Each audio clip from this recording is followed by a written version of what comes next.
নমস্কাৰ এনি নিউজলৈ আপোনালোকক স্বাগতম জনাইছো। অসমৰ লগতে ভাৰতৰ কেইবাটাও গুৰুত্বপূৰ্ণ খবৰ যুগুত কৰোৱা হৈছে আৰু এনে খবৰসমূহ নিতৌ পাবলৈ চেনেলটো ছাবস্ক্ৰাইব কৰিব। প্ৰথমটো খবৰ জনাব ওলাইছো। উচ্ছেদক লৈ এতিয়া সৰ্বোচ্চ ন্যায়ালয়ত অসম চৰকাৰৰ ঐতিহাসিক জয়।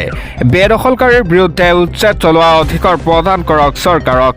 খিলঞ্জীয়াই লাভ কৰিব এতিয়া ভূমিৰ পট্টা। সবিশেষ জনাই আছো আপোনালোকক। বনভূমিত বেদখলকাৰীৰ বিৰুদ্ধে উচ্ছেদ চলি থাকিব।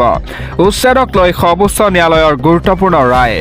বনাঞ্চলৰ ভূমিত উচ্ছেদ চলাবলৈ অধিকাৰ আছে চৰকাৰৰ। ওজৰ আপত্তি নিষ্পত্তিৰ বাবে চৰকাৰক সমিতি গঠন কৰাৰ পৰামৰ্শ এতিয়া আদালতৰ। ডিচিৰ নেতৃত্বত আজি গঠন কৰা হ'ব কমিটি। ডিচি ডিএফঅ ৰাজহুৱা চক্ৰসহ অতিৰিক্ত আয়ুক্ত ৰেজান্স চক্ৰ বিষয়াই গঠন কৰিব এতিয়া কমিটি।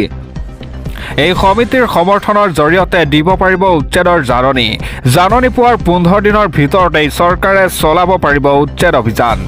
দুজনীয়া বিচাৰপীঠে আদালতে দিলে উচ্ছেদক লৈ চৰকাৰে দিলে ৰায়দান। গাঁও পঞ্চায়তৰ অন্তৰ্ভুক্ত হ'লেও চলি থাকিব উচ্ছেদ অভিযান। খিলঞ্জীয়া লোকক ফৰেষ্ট আইনৰ জৰিয়তে দিয়া হ'ব এতিয়া ভূমিৰ অধিকাৰ। বনভূমিত বেদখলকাৰীৰ বিৰুদ্ধে উচ্ছেদ চলি থাকিব। পৰৱৰ্তী খবৰ। শিলচৰত ভয়াৱহ ঘটনা সংঘটিত হয়। চৰকাৰী বিষয়াৰ বাহনে নিশা সংঘটিত কৰিলে ভয়ংকৰ কাণ্ড। কোনোমতেই প্ৰাণ ৰক্ষা পৰে অটো চালক আৰু যাত্ৰীৰ। চৰকাৰী বিষয়াৰ বাহনে নিশা সংঘটিত কৰিলে ভয়ংকৰ কাণ্ড। সহকাৰী আয়ুক্তৰ চৰকাৰী বাহনৰ খুন্দাত যাত্ৰীবাহী অটো। কোনোমতেই প্ৰাণ ৰক্ষা পৰে অটো চালক আৰু যাত্ৰীৰ। ঘটনা মীমাংসাৰ বাবে মাতি নি অটো চালকক প্ৰহাৰ কৰাৰো অভিযোগ উত্থাপন হয়। সমজিলা আয়ুক্ত কাৰ্যালয়ৰ 3 কৰ্মচাৰীৰ বিৰুদ্ধে গোচৰ ৰুজু কৰা হয়।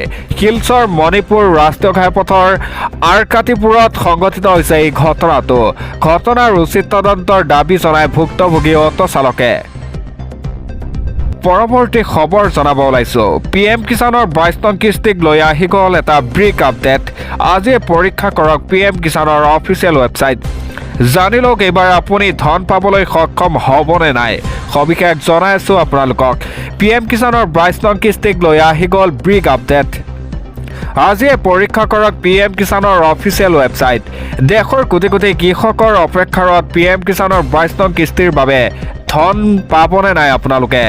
ফেব্ৰুৱাৰী আৰু মাৰ্চ মাহৰ ভিতৰত লাভ কৰিব PM কিষাণৰ 22 নং কিস্তিৰ ধন মুকলিৰ পূৰ্বেই জানি লওক বহুকেইটা গুৰুত্বপূৰ্ণ নিয়ম। অন্যথা বঞ্চিত হ'ব ধন লাভৰ পৰা। কৃষকৰ আধাৰ কাৰ্ডৰ সৈতে EKYCৰ আপডেট কৰাটো বাধ্যতামূলক। PM কিষাণৰ পৰ্টেলৰ জৰিয়তে কৰিব পাৰিব EKYCৰ আপডেট। অথবা আজিয়ে যাওক আপোনাৰ সমীপৰৰ CSC কেন্দ্ৰলৈ। আপোনাৰ বেংক একাউণ্টতো আধাৰ সৈতে সংযোগ হৈ থাকিব লাগিব। আপোনাৰ মাটিৰ তথ্য পৰ্টেলত সঠিকভাৱে অন্তৰ্ভুক্ত কৰিব লাগিব। ফাৰ্মাৰ আইডিও বাধ্যতামূলক প্ৰতিগৰাকী কৃষকৰ বাবে। সকলো কৰাৰ পিছত জানি লওক এইবাৰ আপুনি ধন পাবনে নাই। প্ৰথমে যাওক অফিচিয়েল ৱেবছাইট pmkisan.gov.in লৈ। Know your status বিকল্পত ক্লিক কৰক। আপোনাৰ পঞ্জীয়নৰ নম্বৰ অথবা মোবাইল নম্বৰ দি তালিকাত চাব পাৰিব আপোনাৰ যোগ্যতা। পৰৱৰ্তী খবৰ। চূড়ান্ত ভোটাৰ তালিকাত যদি আপোনাৰ নাম অহা নাই তেন্তে চিন্তা নাই। নিৰ্বাচন আয়োগে প্ৰকাশ কৰিছে হেল্পলাইন নম্বৰ। প্ৰপত্ৰ 6 পূৰণ কৰি সন্নিৱিষ্ট কৰিব পাৰিব নাম। সবিশেষ জনাই আছো আপোনালোকক। যদি ভোটাৰ তালিকাত আপোনাৰ নাম অহা নাই চিন্তাৰ কাৰণ নাই। 6 নং প্ৰপত্ৰ পূৰণ কৰি পুনৰ অন্তৰ্ভুক্ত কৰিব পাৰিব নাম। অনলাইনতো কৰিব পাৰিব আবেদন। voters.eci.gov.in গৈ কৰিব লাগিব আবেদন। ইয়াৰ বাবে সুবিধা সন্মুখীন হ'লে ফোন কৰিও ল'ব পাৰিব সহায়। নিৰ্বাচন আয়োগে মুকলি কৰিছে হেল্পলাইন নম্বৰটো হৈছে 1950। আপোনালোকে এই নম্বৰত অভিযোগ দিব পাৰিব। পৰৱৰ্তী খবৰ। মাৰ্চ মাহৰ পূৰ্বেই ঘনে আপোনালৈ লোন অফাৰ কৰি আহিছে নেকি? এনে লিংকত ক্লিক কৰাৰ পূৰ্বে 10 বাৰ ভাবি লওক। অন্যথা মুহূৰ্ততেই হেৰুৱাব এতিয়া আপোনাৰ একাউণ্টৰ ধন। দিবলৈছে এটা ব্ৰেকিং আপডেট। অচিনাকি নম্বৰৰ পৰা ফোন কল আহিলে সাৱধান হওক। কোনো কাৰণতেই USSD কোড 216167 ডায়েল নকৰিব। কোনো সামগ্ৰী ডেলিভাৰী দিয়াৰ নামতো আপোনালৈ আহিব পাৰে মেছেজ কুৰিয়াৰ অথবা অনলাইন শ্বপিং ছাইটৰ পৰাও আহিব পাৰে লিংক ভুলতো এই লিংকত ক্লিক নকৰিব অন্যথা মুহূৰ্ততেই খালী হ'ব বেংক একাউণ্ট অসম আৰক্ষীয়ে মুকলি কৰিছে এতিয়া হেল্পলাইন নম্বৰ চাইবাৰ অপৰাধ বলি হ'লে ডায়েল কৰক 1930 মুহূৰ্ততেই ঘূৰাই পাব আপোনাৰ হেৰুৱা ধন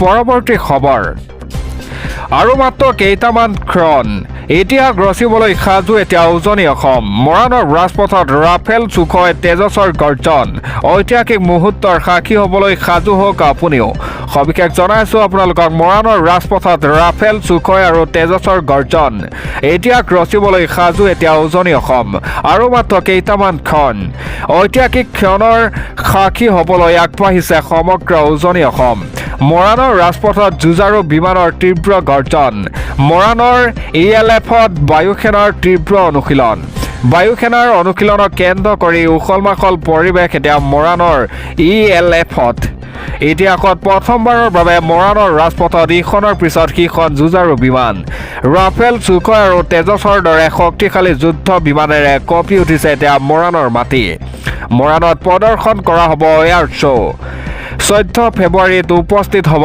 প্ৰধানমন্ত্ৰী 14 ফেব্ৰুৱাৰীত মৰাণৰ এই ELFত অৱতৰণ কৰিব প্ৰধানমন্ত্ৰী নৰেন্দ্ৰ মোদীয়ে ঐতিহাসিক মুহূৰ্তৰ সাক্ষী হ'ব এতিয়া প্ৰধানমন্ত্ৰী নৰেন্দ্ৰ মোদীও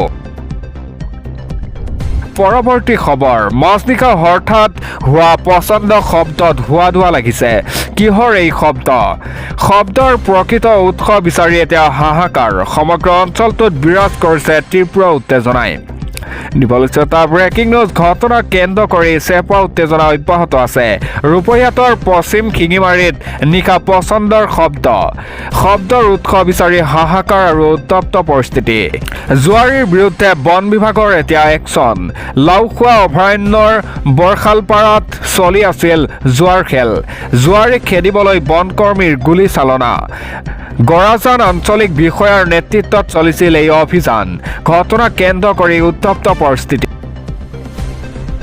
পৰৱৰ্তী খবৰ জুৰিয়াৰ উদমাৰীত ভয়ংকৰ পথ দুৰ্ঘটনা তীব্ৰবেগী ই-ৰিক্সাৰ সৈতে বাইক আৰোহীৰ ভয়ংকৰ ঘটনা আছিকুল ইছলামক হস্পিটেলত ভৰ্তি কৰা হয় দুৰ্ঘটনাৰ পিছতেই এতিয়া উত্তপ্ত পৰিস্থিতি দিবলৈছে এটা ব্ৰেকিং নিউজ জুৰিয়াৰ উদুমাৰী ভয়ংকৰ পথ দুৰ্ঘটনা সংঘটিত হয় তীব্ৰবেগী ই-ৰিক্সাৰ সৈতে বাইক আৰোহীৰ মুখামুখি সংঘৰ্ষ ভয়ংকৰ দুৰ্ঘটনাত গুৰুতৰভাৱে আহত হয় ৰাছিদুল ইছলাম আৰু আছিকুল ইছলাম সংকটজনক অৱস্থাত আছিকুল ইছলামক হস্পিটেলত ভৰ্তি কৰা হয় দুৰ্ঘটনাৰ পিছতেই সৃষ্টি হৈছে এতিয়া উত্তপ্ত পৰিস্থিতি ঘটনাস্থলীত জুৰিয়া আৰক্ষী উপস্থিত হৈ নিয়ন্ত্ৰণ কৰে পৰিস্থিতি